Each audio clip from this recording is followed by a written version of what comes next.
Welcome to Dr. Green Speaks. What's up, family? You know who I be. It's the kid again, Dr. Green. Yeah, you heard it. Listen. Bridging the gap between scholars. Read more books than the curriculum profile. Doctors, athletes, and pop culture influencers. Major show alert. Oh. Ladies and gentlemen, this is it. And now, Dr. Green Speaks. Bring them out. What's up, family? You know who I be. It's the kid again, Dr. Green. Yeah, you heard of me. Listen, remember when I told you that I'd have the most brilliant people across industries on this podcast? Remember I said that? You know how sometimes people say, it's not rocket science? Check it. Today, it is rocket science.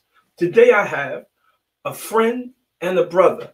You know how in the hood we say, my man's in there. He just happens to be an astrophysicist, a mathematician, an inventor, an author, TV star, Stanford PhD. Listen, the list is just ridiculous.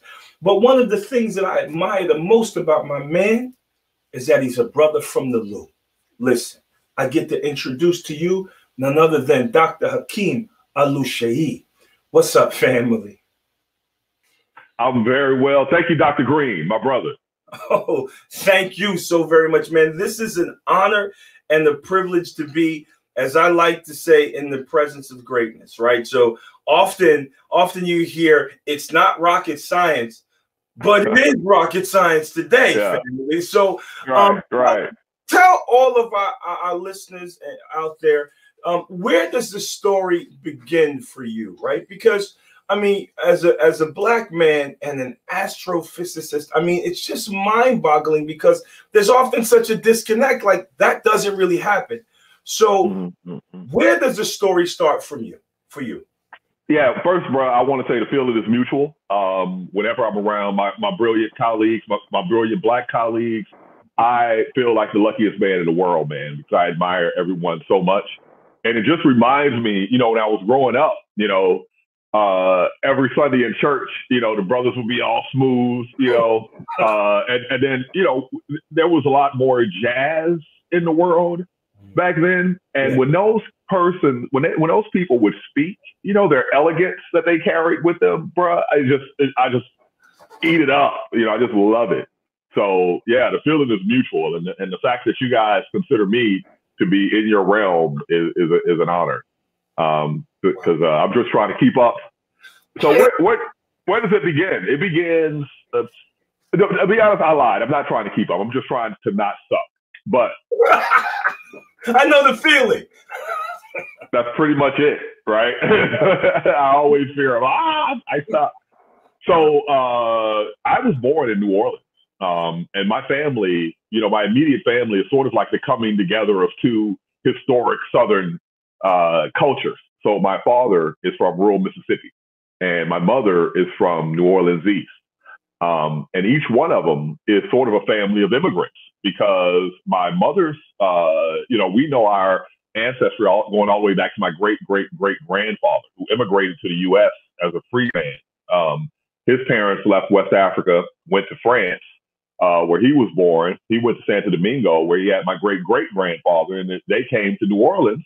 And I was born several generations later. And then I started looking at my father's side of the family and then realized, you know, what a genetic mixture I am, because it turned out that both my father's grandfathers were Irishmen. And his mother's mother was half Choctaw Indian, Native American. So, you know, I have at least 3 continents flowing through my veins. And so rural Mississippi and East New Orleans is where my story begins. And that's sort of the genetic heritage of it. Wow. No, that's amazing. That's amazing. So let's talk a little bit about what it was like growing up in the Lou, right? Because people like you don't just arrive to where you are now, right? So no.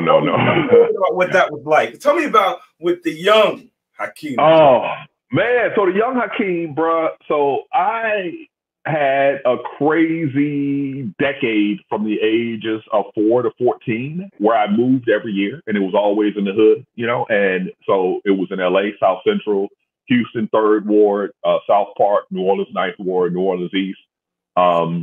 So, you know, by the time I'm reaching puberty, you know, I'm in survival mode, right? And also identity is a big factor. The world is sort of messaging me and telling me, you know, who and what I'm supposed to be.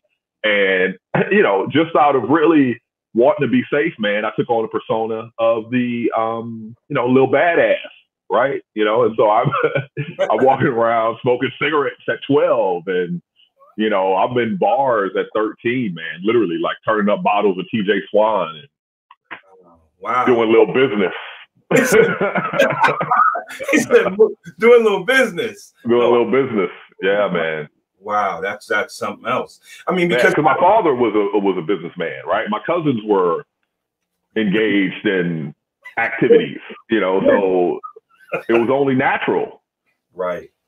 No, that's so that, you know, that's amazing, because, you know, it speaks to the possibilities that exist within young Black men that sometimes go unnoticed, right? That we look at, like, and I've often said, so I was a bad kid from Brooklyn, New York, right? So I was doing whatever I was doing, right? You know, statutes, limitations, right? Doing whatever I was doing.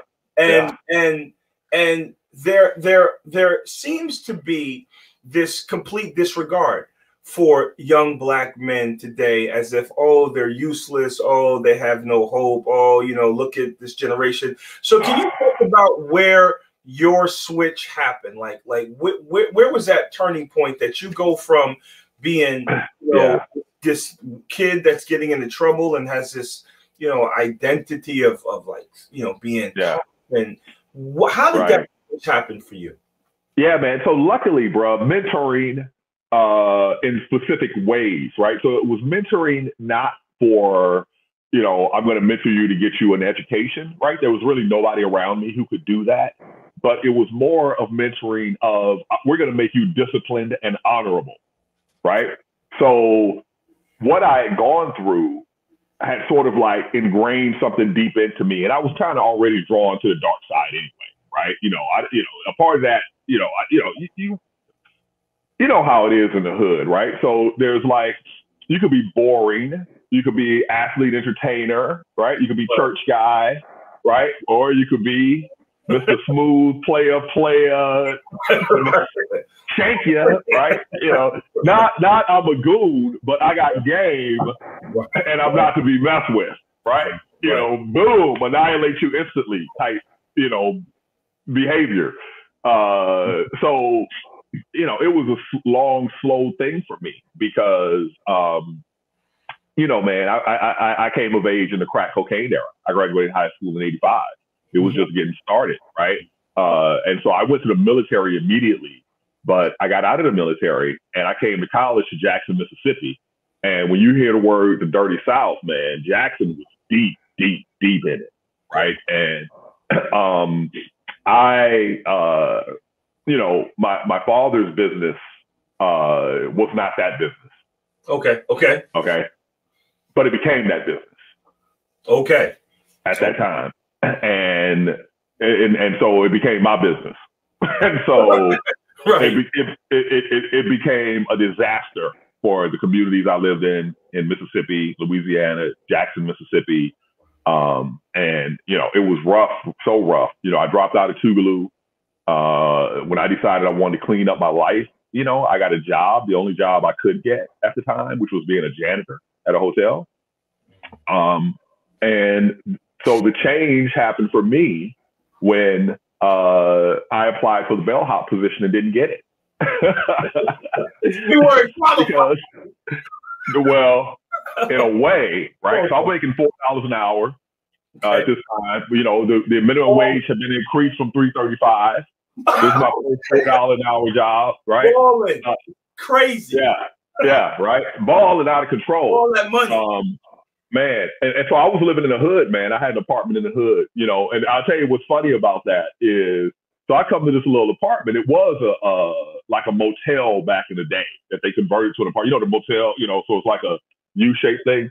Yeah. So I get in there, I see a roach or two. So I'm like, okay, I'm going to set off bombs all over this apartment, right? Boom. So I grew up with my mom, and my mom no matter what what hood we lived in, there was not going to be a roach found in Missy Lane's house.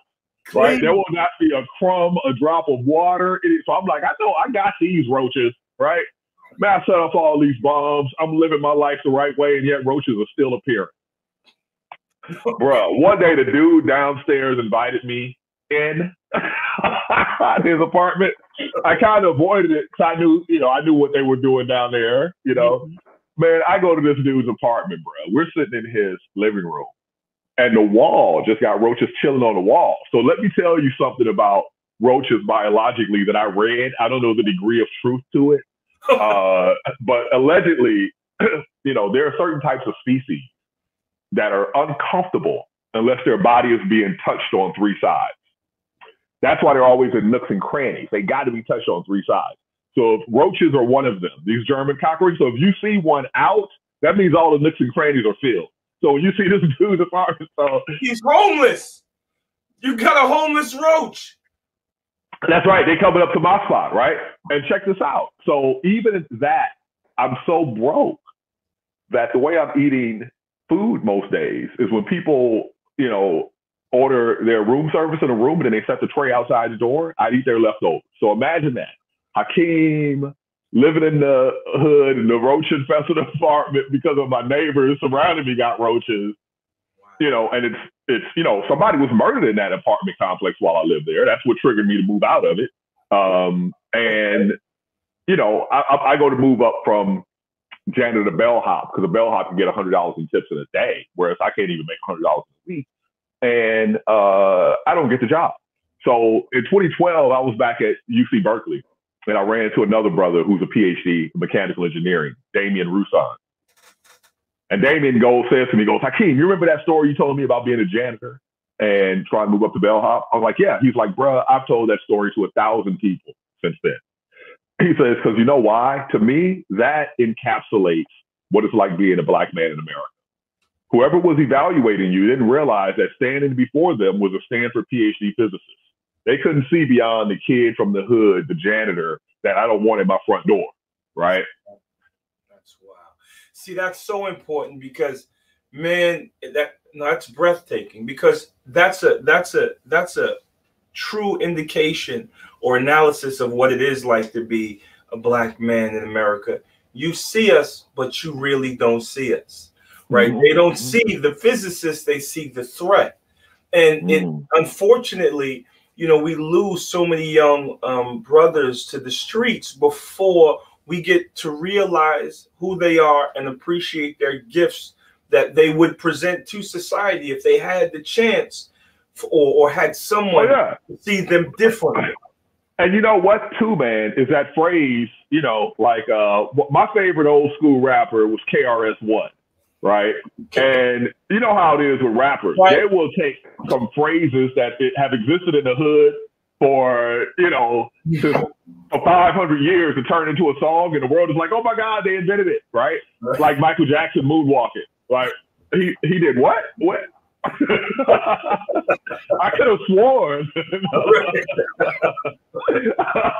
Right. But so it is one song, that song that starts, clap your hands, everybody, if you got what it takes. So I'm KRS and I'm on the mic, and Premier's on the break. Right?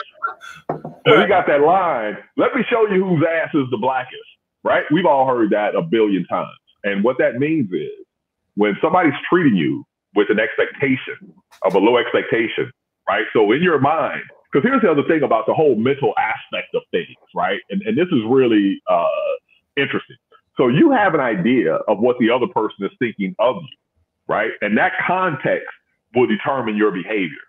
So if you are so I like to speak, in America, we always talk in terms of black and white, right? But to me, at this point, I've traveled to 41 countries around the world, and I see a similar phenomenon in every country, but it's not always based on race, right? And so it's a hierarchy, right? That's based on identity.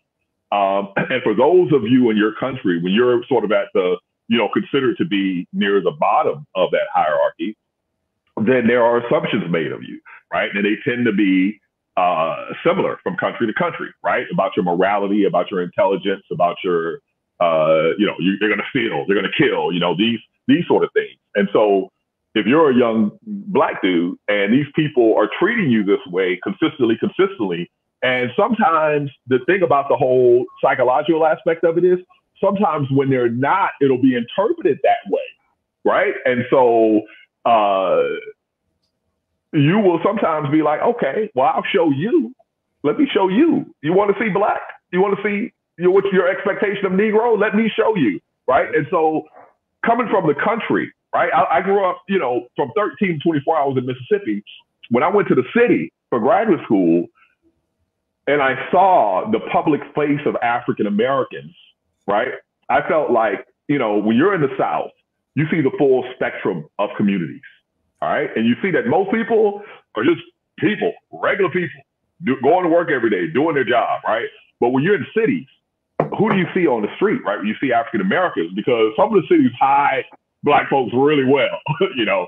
But when you see people downtown on the street, you'll see the mentally ill. And quite often you'll see boisterous groups of young men, not because that's who's present, but that's who jumps out at you, right? And so, you know, it feeds into these stereotypes because people are going to selectively see what they want to see anyway. Right. And so, you know, yeah. And so the shame is when we embody those stereotypes. But how can you not, you know, that, you know, it's almost impossible. So you find yourself having to repair yourself like I did, you know, and like others do to even have a chance of reaching your potential. And I think so. And it's interesting how, you know, like who's asked as the Blackest is a good, like it's explained in the streets, and it's also explained, say, in criminological theory, right, where they talk about something called labeling theory, right, where it talks about secondary deviance, but basically just that when you start to present or identify people as something, they will become that thing, particularly when the opportunity to be something other than that is not available, right? So if you say, you know, you're a criminal, you're a thug, you're a player, you're a gangster, and you put this identity out there, people, they will fulfill your absolutely. And you know what? Is that it's not equal. It's not equal, because if you compliment somebody about something, that doesn't necessarily become their identity. But if you attack somebody over something, that becomes their identity. If you start attacking Black Americans for their Christianity, you start oppressing the Christians, right? They're going to identify more with, it's sort of like being a Black person going overseas, right? You know, now you're an American, right? If you step foot in West Africa, a brother like me, they're like, you're a white dude. They're like, hey, I tell you, it's so funny because, you know, I was working a lot in South Africa. And when I was not in Cape Town, people would assume I was a Zulu, right? Because of my physicality. Not, you know, if I spoke, of course, the gig was up, but the jig was up. But, you know, if I was silent, then people would assume I was Zulu based on my appearance. But in Cape Town, you know, the mixture is very different. So I was sitting with these two African astronomers, Tebe Medupi, who's South African, and Pius Okeke, who's Nigerian. And so I asked Tebe, I said, Tebe, what would people consider me here in Cape Town? You know, it's a lot more complicated. He goes, well, here, we probably consider you what we call a color, you know. And Pius just starts laughing. And I'm like, what are you laughing at? He's like, you know, I saw your name on the program, Oluseyi, you know, it's a Nigerian name. And I wondered how could it be that there's a Nigerian astronomer I never met? And then when you stand up to speak, I thought, who is this white man with a Nigerian name? He's like, in Nigeria, you are a white man. I'm like, and sure enough, man, I went to West Africa and, oh, Bruni, I was. Well, it's amazing how identity or perception of identity shifts from place to place. And, absolutely. And if you're stuck on your little 4-block radius, or in your hood, or in your town, or in your borough, right? You don't get to experience being anything else other than what people say you are, or what your environment has defined you as. So, so all right. So you're a physicist. Come on, man. Right. Stop playing. Like, that's crazy. Stop. Stop. You know, like I said, they always say, oh, it's not rocket science. Yeah. Kind of help the layman understand like what it is that either you do or how you see the world. Yeah. So first off, being a physicist makes you a weirdo, right? The type of physicist that I am, because you see the world differently. You know, once you know certain things about, you know, why things are the way they are. Like here's a glass. Why is it transparent? You know, what is that? You know, or like when I ask my students, where does light come from? And I say, oh, the sun. I'm like, no. There's no sun, you know, it's nighttime, there's light in this room. They're like, oh, it's energy. And I'm like, no, it possesses energy. Where does light come from? And they're like, I'm like, okay, the short answer is matter makes it. Okay. Now, here's what I want you all to do from now on. Whenever you see light being produced somewhere, ask yourself, what is the matter doing on the microscopic scale to emit that light? If I see a candle flame emitting light, if I see a hot metal eye of a stove, or, you know, emitting light, if I see a firefly emitting light, right? What's happening microscopically? And so that's what you know, and then when I, you know, we look at the extremes, right? The very hot, the very cold, the very small, the very large. So for me, in astrophysics and cosmology, one of the weird things that happens to you is you begin to see the sky in 3D, right? You have a relative idea of the sizes of things, and you have a relative idea of how far away they are. And so when you look up at the night sky, you can be like, oh, I'm looking at the moon in orbit around the Earth, beyond it to Venus, which is near the sun, and then beyond that to Jupiter, right? You can, you know, having this notion, but it's the same for your body, right? They're like the distribution of the mass, you know, like realizing that you're like mostly empty space, but you seem solid. But the only reason because you're so freaking far away from something so tiny that it appears solid, right? But in reality, it's you know. So anyway, you just see the world in a completely weird, different way. But it's completely, you know, it's non-intuitive because our brains were designed for our survival, not designed for us to, you know, understand why glass is transparent and, you know, wood is not. You know what I mean? Listen, man. All right. So based upon what you just said, I'm dropping your class. That's it. I'm no, bro. You don't love my class. I'm going online. My class. I'm dropping the class. Packed. Hold on, wait. I'm gonna see if I can take like gym because I need it. And you killing it right now. So no, that's what people say. Go take Dr. O because that's the easy A, right? That started for me in grad school when I wasn't doing any of the grading, and that's, you know, sort of when being an educator discovered me, right? When you say when did it start? You know, there's a lot of different starts, and one of them was the start of being an educator, which was something that I never set out to be. But what would happen is, you know, I was teaching observational astronomy at night to you know, earn extra money as a grad student.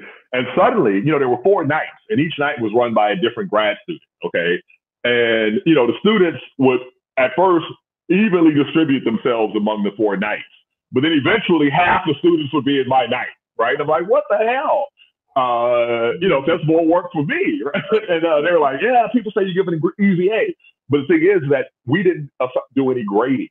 The professor did a grade, and they were just performing better. Okay. And so I went to work in Silicon Valley, and I taught at this junior college and at night. And then, you know, people would go away, you know, you know, they take my class, disappear, come back to visit and go, hey, guess what, man? I didn't realize how cool science was. I didn't realize I could do it, but I took your class and now I realize it is, and it's something I can do and I can make money. So now I'm going back to school full time. Right.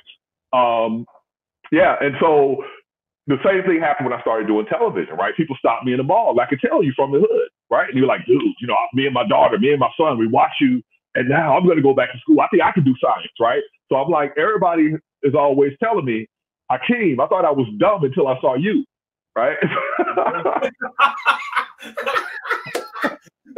Right? But it's what we're saying. I speak a certain way. Like, it's not the way of the academy. And to be frank with you, the different ways of teaching that I've learned, like going into the military was one of the best things that happened to me in terms of learning how to teach someone else effectively. Because think about it like this, man. People that go into the military come from all walks of life. right? We call them the best and the brightest, but it is a distribution. So you're going to have the best and the brightest, and you're going to have the dumbest as well, right? Yeah, it's a curve. But guess what? Everybody does their job, right? And we're talking about jobs that are, if it's not done right, lives are lost, right? Right. And so the dumbest becomes reliable, learns their job well. Okay. And let me tell you, man, when I went into this military thing, I got into this program where they taught us how to, it was for taking enlisted people to be in officers, right? And so in our math class, there was 2 math classes, the regular and the remedial. I was in the remedial class, okay? And so the teacher, Mr. Galuli, he said, come in here every day with a sheet of paper, number 1 to 70, 1 to 15, turn sideways, landscape, 1 to 15, then another row, 16 to 30, then another row, 31 to 45, all the way to 75. And I'm going to give you 15 simple additions, 15 simple subtractions, 15 multiplications, 15 divisions, 15 perfect squares. You have to know every number 1 to 25 squared, right? You come, you sit down, we give you 2 minutes. You got 2 minutes. We're like, okay. So day 1, he's like, go. And we start going. And he's like, stop. We're like, he was serious? He was serious? 2 minutes, 75 problems, right? So, bruh, in a month's time, this is the remedial class. We're all blasting through them. To this day, ask me any of them, right? 17 squared, 289. I mean, and so I incorporated the way the military teaches into my academic teaching, because the academics, it's an incredibly inefficient, I find, in my fields of physics and mathematics. Right, and so I think that's really important. I mean, there are movements or discussions around having more Black teachers, more Black male teachers, more Black male professors, more Black women professors, and I think the case that you present kind of highlights the fact that there are different ways of learning, different ways of teaching, and different types of people can reach different types of people. Right. That's right. That's right. But let me add something to that, because there is there's quite often an untold job requirement for jobs at particular levels. And you know what that requirement is? No. This unwritten requirement. You got to be square. Got to be square. Absolutely. Break that down. Break that down. Come on, man. Come on, man. Are you going to hire Snoop Dogg to be your vice president, your chief financial officer? Wait. Right. Why not? Because what his financial, it's his style. It's not his substance. Right. Yeah. And so being being flavorful can work against you in in this world in which we occupy, right? And so that's why it's so, have you ever noticed what happens at mid-career? A lot of people go independent, or, they're just like, can't do it. Yeah. No, I can't do it no more. No, like in education, like brother Christopher Emden, he's so cool, so fly.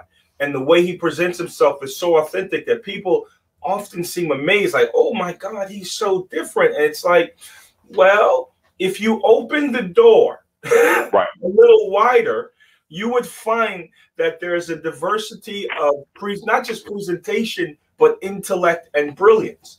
So, the reason why such things can persist is because it's not like basketball, right? If you don't have LeBron, you're not in the finals, right? Chances are, you don't have LeBron and KD, Right.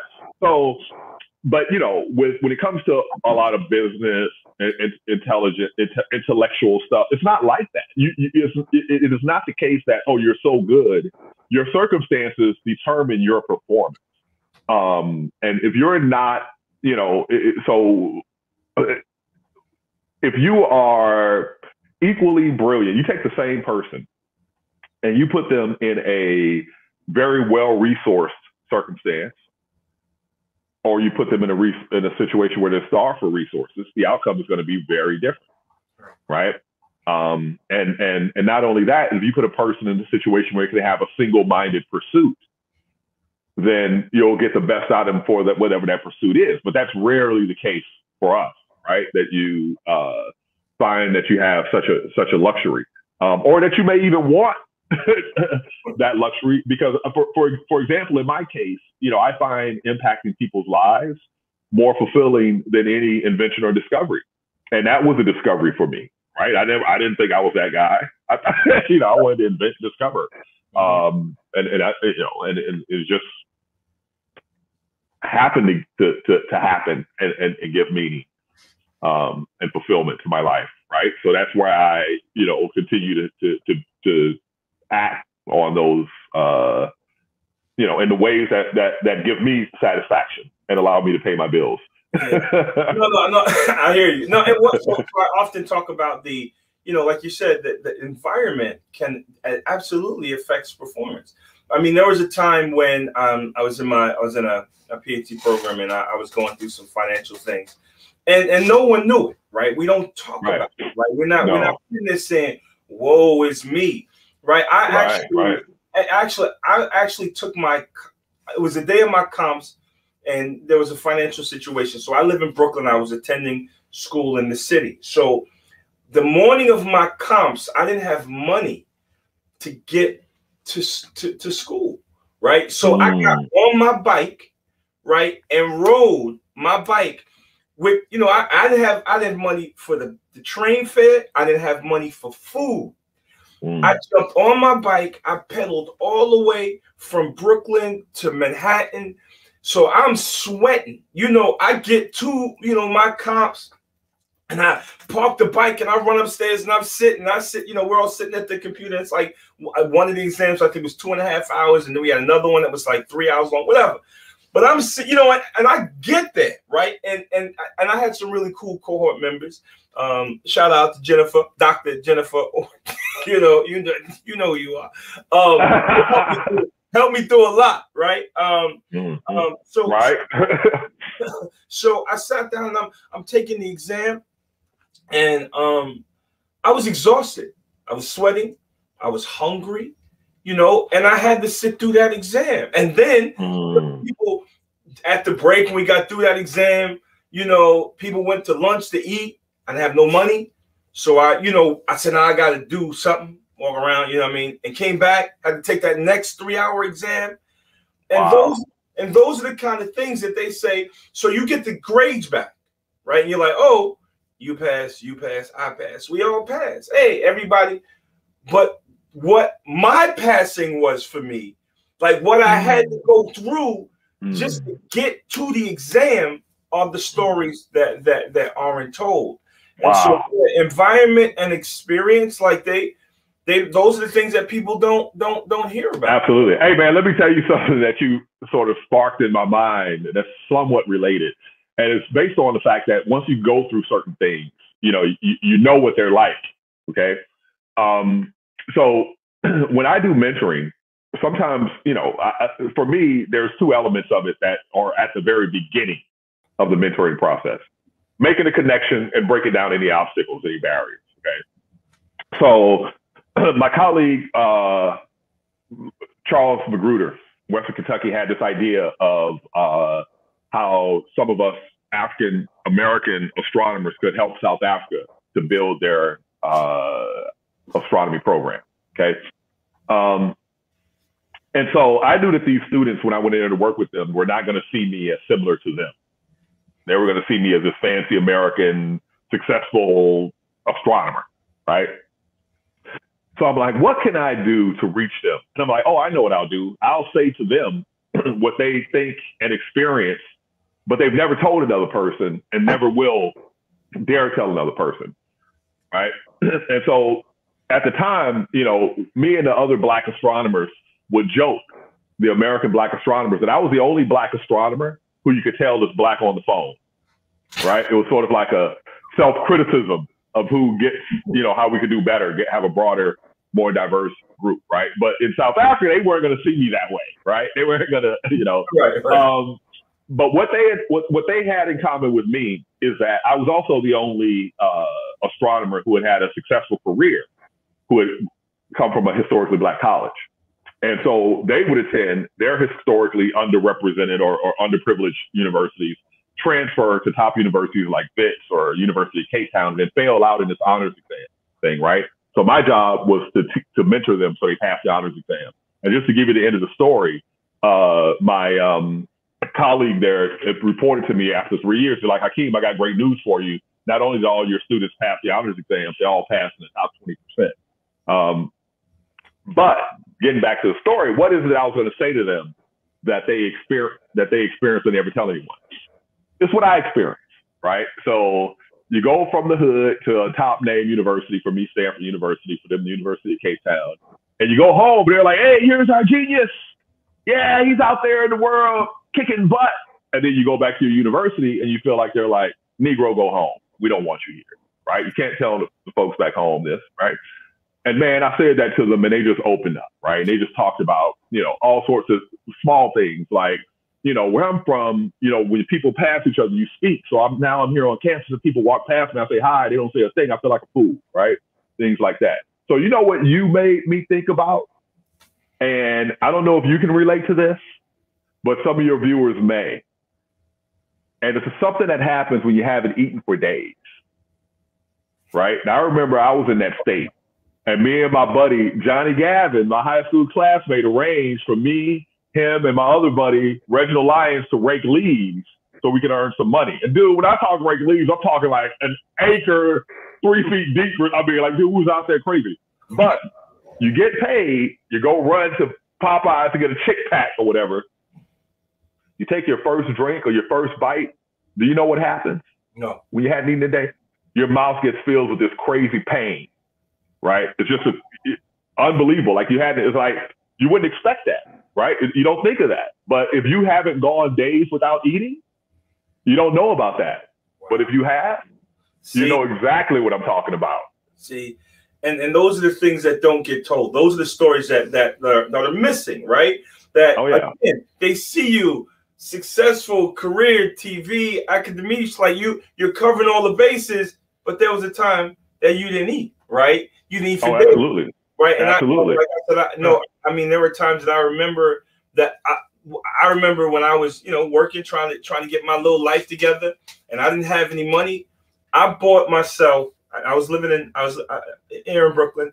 I bought myself what's called cocoa bread. Right? It's it's real thick. For those y'all don't know, most of y'all watching will probably know what cocoa bread is, but it's so thick. Yeah. It's thick. And a Sprite. And that's what I had. That's right. And I'm gonna tell you why. And the reason why I had a Sprite, right, was because I refused to be eating bread and water. Like I was like, I'm not, like in my head, I was saying I'm not gonna do bread and water. Like it's not that bad. It wasn't. Bruh, listen, I would do whatever it takes. Maurice, I will eat you, bruh. Let us get stuck on a deserted island somewhere. I'm like, look, I'm gonna start with a slice. I'm not. I grew up in the woods eating armadillos, man. I'm not, I'm gonna survive. I don't care. I'm gonna survive, bro. Like I heard, who was it? Charlemagne the God. He said that he came from a place where if you ran something over, and roadkill. He said, if it was warm, that's different. Oh, yeah. Fresh kill. That happened a lot of times. Somebody, just ran over that. Yeah, man. Are you kidding me? No, and that's, that's that, I guess, north, northeast, south, really different. Like he said, he said if it was warm, he said that's better. I said, absolutely. Yeah, I mean, you're not going to, if you see something dead on the road, you don't get that. But if you hit it, it's time to. We're eating good today or tomorrow, man. I hope it's one of my favorites. I hope it's a raccoon or something. Cool. So I can eat the face. Look, bro, if you don't know, you don't know. See, the face is delicious on every animal. See that? The face and the belly, Don't act like you won't eat mammal. Don't act like no. Thinking that, I don't eat a cow. I'm civilized. Funny. So this is where that diversity of experiences are, right? So That's I'm right. ghetto, right? But then bougie, right? You like right. Like, yo, no, I grew up in the streets, man. We had welfare cheese. And then hey, bro, let me tell you another example of that. When I was pledging my fraternity at Tougaloo, Tougaloo was surrounded by woods. And so, when Kappa's pledge, we're called scrollers. And so we call the woods Scroller Lane because, the big brothers could be like, meet us at this location. And the idea is you jump, people, you don't want people to know what you're up to, right? Other people on campus. So you hop into the woods at any location and you can hop out anywhere, right? But it's me and city boys going through the woods at midnight. They were like, dude, that's they would not feel. I was like, come on, man. What are you talking? Bro, I remember like stuff I wouldn't do today being a kid, 9 years old in Mississippi. And if I walked the road to go hang out with my cousins, I'd be walking for an hour. But if I cut through the woods, 10 minutes. So, bruh, I would go hang out with my cousins in the summer, start walking home at midnight or something, go right, not thinking about it. 9 years old, 10-year-olds walking through the pitch black woods, try to get me at this age to walk through those pitch black woods. Not happening. Take a long while. No. Yeah, I'm way more educated and reasonable. I'm like, hey, ain't no ghost getting me up in those. I hate getting me. You learned some things at Stanford. yeah, don't do that. Like ghosts. Yeah, ghosts and hate something. The old folks were right. They were trying to scare me. I wasn't scared when I was young, but I got old. I got scared. You got some wisdom in your old age. That's right. So just for a second. Go ahead. Yeah. No, go ahead. No, you go ahead, bro. Go ahead. I want you to speak to what a lot of high achieving scholars and practitioners experience is called, what's it called? Imposter syndrome, right? Because going from that space of talking, making it out of the hood or out of your community, and people are, oh, he going to college, and then you get on these campuses, and it's like, and I'm gonna shout out once again, Dr. Jennifer Ortiz, PhD. She is at, where is she now? She is, I want to shout her out. She's a assistant professor of criminology at Indiana University Southeast. She helped me get through my program. Like we connected. She's family. And I want to shout her out because there are those people that help you get through. And absolutely. And I got to shout out. We all got them. You got to have shout out right now.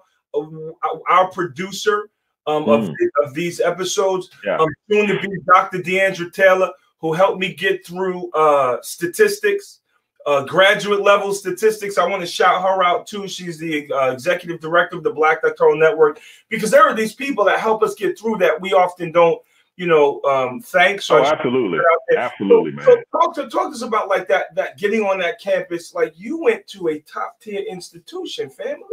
Like bro. Yeah, man. It was shocking in ways that you don't expect. So I've always been open-minded. And by the way, you were talking about imposter syndrome. So that song, Kendrick Lamar, that I thought was like, this is brilliant because we hear it in so many ways growing up. And he laid it out. And I don't know the name of the song, but he says the phrase over and over again, beat your ass. You know that song? Yeah, right? Like you're a little black dude. Every time you turn around somebody, I'll beat your ass, right? Well, I didn't have imposter syndrome. I have him beat your ass syndrome. Okay? So one of the things about me that was just a lucky thing about me is that when people challenge me, my response was, I'll show you, right? When people thought that they were better than me or something like that, it was like, I'll show you. And that's what started me being a strong academically performing student, because, I'm kind of, I'm a serious introvert, man. And I'm kind of like in my own head a lot. So, I was attending school, not really clued into school, as an elementary student. And then I attended, my first 4 years of school, first grade, second grade, third grade, fourth grade were integrated. Okay.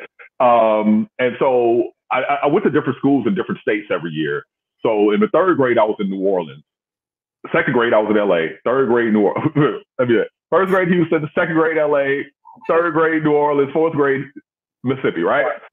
In Mississippi and New Orleans, they did what's called tracking, where students were grouped by ability. And so I was aware of that in the third grade, and a kid pointed out that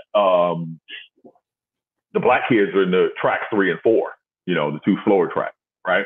And then when I got to Mississippi, it was the same way. And I had this buddy, and he and I were really competitive. And you know what's really funny is that he's a preacher that's well known. His name is Clifford McFarland, right? Clifford McFarland. But some people call him Dwayne McFarland. That's his middle name. But anyway, Pastor Clifford, look him up, people. But anyway, so he and I, we're out here playing on the playground, and this kid calls us the N-word, right? He yells like, "Keep the ball from the, you know, Mississippi, Quentin, Mississippi."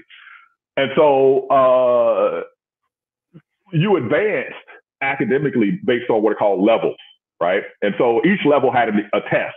And once you pass the test with 0 problems, you advance to the next level. And every student did the levels at their own pace. And so I was like, oh, y'all think I'm inferior? I'm gonna show you who inferior. So me and Clinton just got on those damn levels, man. And I ended up going all the way up to track 1 and being the first person to complete all the levels, right? But my teacher was not a supportive teacher of me, you know? And she was like, yeah. Now, don't get me wrong. You know, what's really crazy to me is, and people would make this assumption, you know, when I went to hood schools, the teachers were really supportive. And people always assume, people not from the hood, that in the hood, the teachers, you know, the teachers aren't this or that. I'm like, no, actually, they were really supportive. And when they saw me come through, they were like, for example, you know, how I was like, there was one year where I had to drop out of the same school 3 times within like a short period of time. Okay. Wow. Yeah, man, it was crazy. But and I remember the teachers just being like, "Oh my God," 'cause I had straight A's. You know, and they were just like, "Oh, you know, it was in the 3rd ward in Houston." So they had a kid. It's been gentrified now, but back then, the 3rd ward was like the 5th ward, right? Right. Yeah. So yeah, man. I showed up there, and the thing that was a surprise to me was class, not anything racial. So I had been in the Deep South in the crucible of race. And I get there, and you know, it's not about race anymore, right? If you were a white dude with a deep Southern accent, I don't think you'd have been about as welcome as I would have been. Okay, because you could see it. You could see the black folks that were had a more integrated background did better. You know, like I said, it's that square requirement in a way, right? You know, that, you know, how people respond to you. Kind of like when Obama becomes the first black president, right? It's different than Al Sharpton becoming the first black president. You know, it's a different thing, you know? Different vibe. It's a vibe, exactly. It's a vibe. Yeah, yeah. So my vibe walking into Stanford, you know, people responded to me in a particular way. Now, don't get me wrong. You know, I am more of a, like one of my colleagues is a woman who studies astronomers. Her name is Dr. Jarita Holbrook. In fact, I'm going to do this other brother's podcast. They asked me for 5 inspirations, and the first one I wrote was her, because her hustle is so strong. This sister, you know, she decided she was going to create her own field in astronomy, African cultural astronomy. But anyway, she said to me, she goes, "Hakeem, have you ever noticed that all the black male astronomers who have survived in the field are either short of stature or have a high-pitched voice?" And for most, it's both. And I thought about it, and I was like, "Oh my God, you're right." And she goes, "Yeah, and the only reason you survived is because you're goofy." And I'm like, "Goofy?" She's like, "Oh, okay. You disarm me. You have this self-deprecating humor, so people don't feel threatened by you. You know, once they get to be around you a bit, right?" But that, yeah, you know. Wow. I mean, that's you shrink yourself into a box. You know. Yeah. So one of the things that happened, man, is that I arrived at Stanford and I looked around and I said, these people aren't intrinsically smarter than the people I knew in the 3rd ward, in the 9th ward, in rural Mississippi, in Southeast, you know, in South Central LA. They're well better educated, and that's a class phenomenon. Right. Not a racial phenomenon. Right. Right. That's interesting. That's interesting. Because class and race intersect, right? And so, you know, the thing about it too is that I think that we don't often give ourselves credit. So it was a Latino friend of mine, a close Latino friend of mine, who was like, man, one day, oh, you know, I really admire the African American community. You guys. I was like, admire us? What? You know, I'm like, you guys, right? Yeah. They always show the numbers. We're at the bottom. And he's like, no, man, look what you guys have accomplished. You have all black colleges. You know, you're only this percentage of the population, but yeah, you're such a huge contributor to culture, and you have these bits. And I was like, you know what? You're right, man. From where we've come from to what has been accomplished. But I don't know if you have this experience as well. So I have a childhood of all struggle, right? You know, the 80s had, you know, the Reagan and those guys, the recessions. Right. And so then I go to Tougaloo College, right? And I graduated in 91, and then I go to Stanford. So I have my group of black folks from Tougaloo, my group of black folks from Stanford. And of course, life for black folks in the 90s got better fast, right? In the 80s, how many people had a car? And then of those who had a car, how many had air conditioning? You know, it was, you know, cable, you know, things like that, right? Like nobody got in the car with you unless they had gas money. That's in the 80s, right? Now, yes, right? But in the 90s, now you give somebody, hey man, I remember a friend told me, so after I got my first good job, making $5.65 an hour at the blood bank, my friend said this to me. This is another one of those things you don't think about unless you've been through it, right? My same buddy, Rachel Lyons, he goes, man, I bet you pull up to the gas station and get a full tank of gas, huh?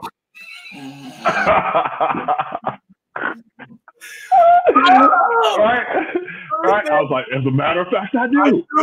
Right. Yeah. Hey, let me tell you something else. Hey, because people don't think about reality when they're talking about abstract notions of life, right? So in 2005, I was in Huntsville, Alabama, and I worked with this amazing organization called the North Alabama Center for Educational Excellence. They worked on Soft Money Brothers, and the two at-risk high schools in Huntsville are Johnson and Butler, and they had something like 85% college placement over 30 years, right, for the students. So I was working with them, and I was about to talk to these students. And this was right after Katrina. And so there was technical difficulties with setting up the projector. So the mentor guy started asking the students about the Katrina situation. And, like, what should those people have done? And some people were like, oh, they should have left. They should have drove out. And I'm hearing this, and I'm like, let me ask y'all a question. How many of y'all know somebody whose gas tank is on E right now? Right? You don't have to go take a look because you know it. How many of y'all know somebody who pulls up to the gas station and gets $2 of gas, right? $2 gas. Yeah, and so they're like, everybody, right? Of course you do. So how are you going to drive out of town? Like, come on, let's take this back to reality. Right. No, that's really good. I know plenty of times I rolled up and said, so I got $7.50. Give me $6.75. I'm gonna keep some of this cake. Look, who remembers the days of putting gas in and bouncing out? You can't do that anymore. Right? Hey, or the days of when ATMs were new. Oh, I'm just going to deposit an envelope and make a withdrawal.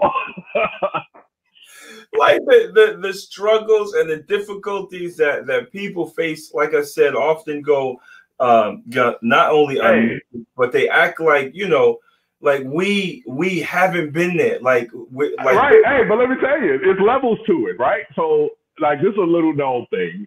I was a musician all my life, right? And I was rapping. I used to rap. All right.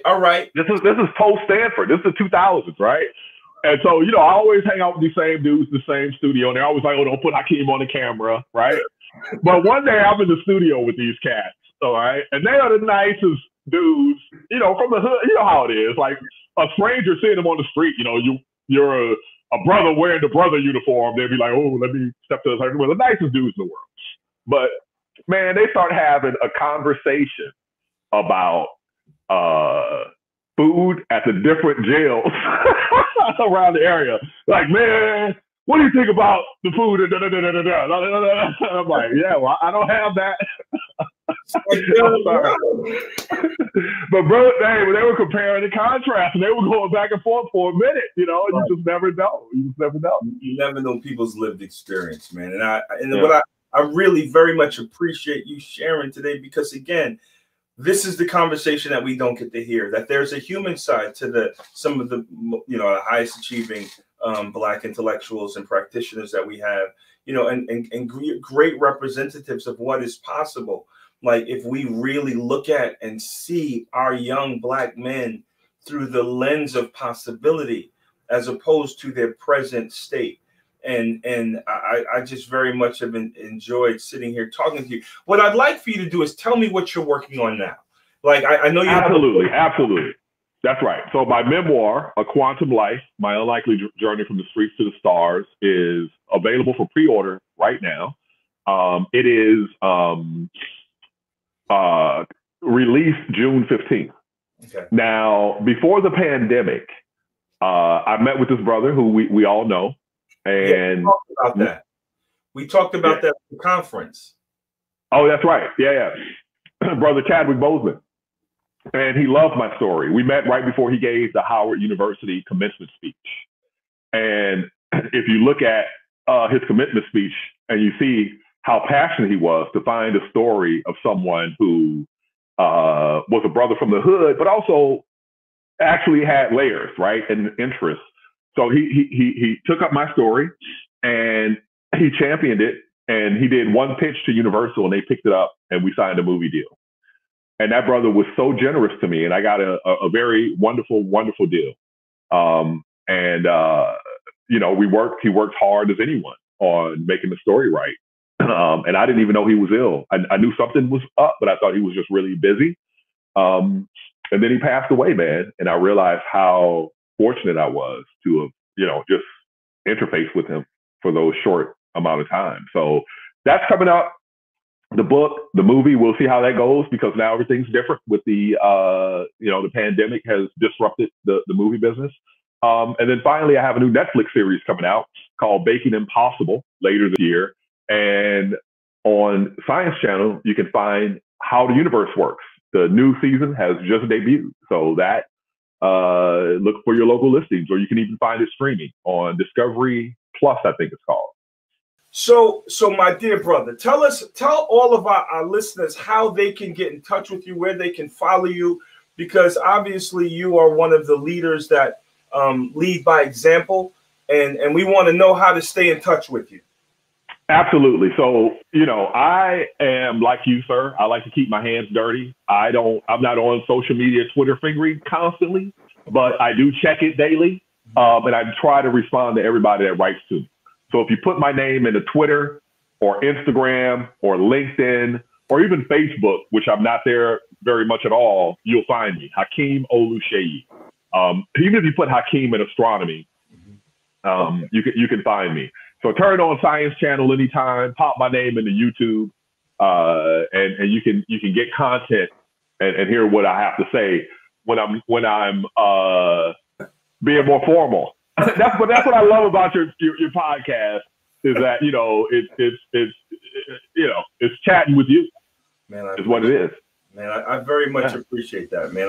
I appreciate what you're doing. No, I appreciate what you're doing. I appreciate who you are. I appreciate what you represent, my dear brother. I just want to again just thank you so much just for being you. And I look forward to the many things that you're working on. We are going to support it in every possible way. And I look forward to some things that you and I will be connecting on. Absolutely. We got some great things ahead. We are going to impact this world in ways that people have not even really come to yet. So again, thank you, my dear brother, my family. All right. And Dr. Oluseyi, you mean the world to me. And I'm like I said, my brother, great things ahead. All right. Take care. Peace. Take care. Peace. All right.